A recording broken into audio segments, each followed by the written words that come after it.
జీవితంలో పట్టుదల ఉంటే ఏదైనా సాధించవచ్చని నిరూపించిన ఒక సాధారణ బైక్ మెకానిక్ ప్రస్తుతం ప్రతి ఒక్కరికి ఆదర్శంగా నిలిచాడు.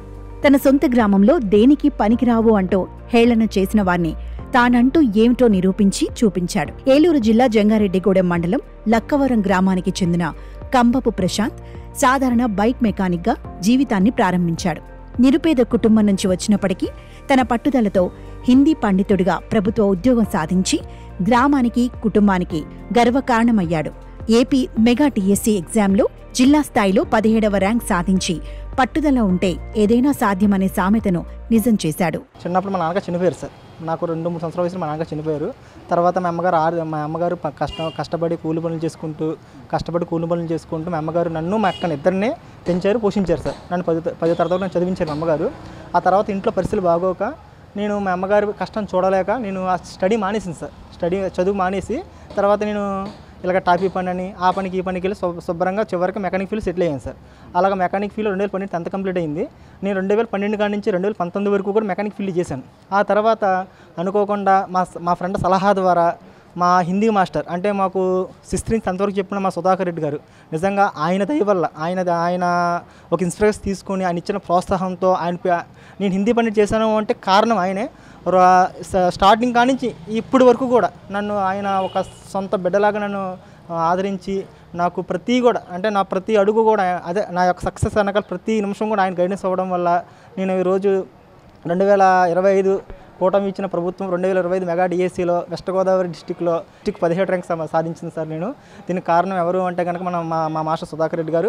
అదేవిధంగా ఈ కూటమి ప్రభుత్వం ఎలాగైతే మన ముఖ్యమంత్రి వారు నారా చంద్రబాబు నాయుడు గారు, మన డిప్యూటీ సీఎం పవన్ కళ్యాణ్ గారు, అలాగే మన ఎడ్యుకేషన్ మినిస్టర్ నారా లోకేష్ గారు, వీళ్ళు అలాగే మన చింతలపూడి నియోజకవర్గ ఎమ్మెల్యే గారు సొంగ రోషన్ కుమార్ గారు, వీళ్ళ దయ వల్ల కూటమి ప్రభుత్వం రాగానే మెగా డిఎస్సీ ఆయన మొదటి సంతకం పెట్టగానే మేము చాలా హ్యాపీగా ఫీల్ అయ్యాము.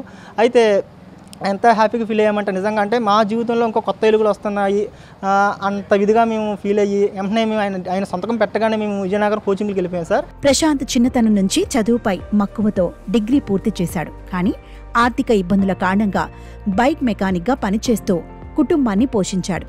రోజంతా శ్రమించి రాత్రులు పుస్తకాలతో కష్టపడేవారు. విజయనగరంలోని హిందీ విద్యామందిర్లో కిరణ్ మిశ్రా కుక్కుమ్మరి అధ్యాపకుల శిక్షణతో డిఎస్సీకి సిద్ధమయ్యాడు. అన్నా క్యాంటీన్లో 3 పూటల ఆహారం తీసుకుంటూ కోచింగ్పై దృష్టి సారించి 2025 మేలో జరిగిన డిఎస్సీ ఎగ్జామ్లో విజయం సాధించాడు. తన షాప్లో బైక్ రిపేర్ చేయించుకునేవారు మెకానిక్కి చదువెందుకు అని హేళన చేసినా ప్రశాంత్ తన లక్ష్యంపై దృష్టి కోల్పోలేదు. అతని విజయం కేవలం ర్యాంక్ కాదు, కష్టానికి ఓర్పుకి నిదర్శనం. నా పేరు కపిలేశ్వర వెంకటేశ్వరరావు. నేను ఎస్ఏ తెలుగు జిల్లా ఫస్ట్ కింద సెలెక్ట్ అయ్యాను. ఫస్ట్ ర్యాంక్ వచ్చింది. 89.98 మార్కులతోటి జిల్లా ఫస్ట్ కింద సెలెక్ట్ అయ్యాను. నేను కొవ్వూరు ఎస్విజేవిఎస్ సాంస్క్రిట్ కాలేజీలో చదువుకున్నాను. నేను ఇక్కడి నుంచి అంటే మేము తెలుగు మాస్టర్ల కింద ఇక్కడి నుంచి వెళ్ళడానికి కారణం, కొవ్వూరు వెళ్ళడానికి కారణం మా గురువు గారు అయినటువంటి నుదురుమాటి సూర్యనారాయణరావు గారి యొక్క దయతోటి, ఆయన యొక్క సలహాతోటి మేము అందరం కూడా కొవ్వూరు వెళ్ళి చదువుకున్నాం. చదువుకొని మేము 2-3 సార్లు రాసాము, అటెండ్ అవ్వలేదు, జాబ్ రాలేదు. కానీ ఈసారి మా మిస్సెస్ కూడా ఎస్ఏపిఎస్ ఆవిడ యొక్క సలహాతోటి, ఆవిడ యొక్క సూచనలతోటి నేను ప్రిపరేషన్ అయ్యాను. నాకు జాబ్ వచ్చింది.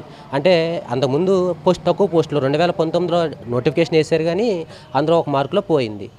ఇది మధ్యలో ఏ ప్రభుత్వం కూడా ఈ ప్రభుత్వాల్లో మామూలుగా డిఎస్సీ అనేది వేయలేదు.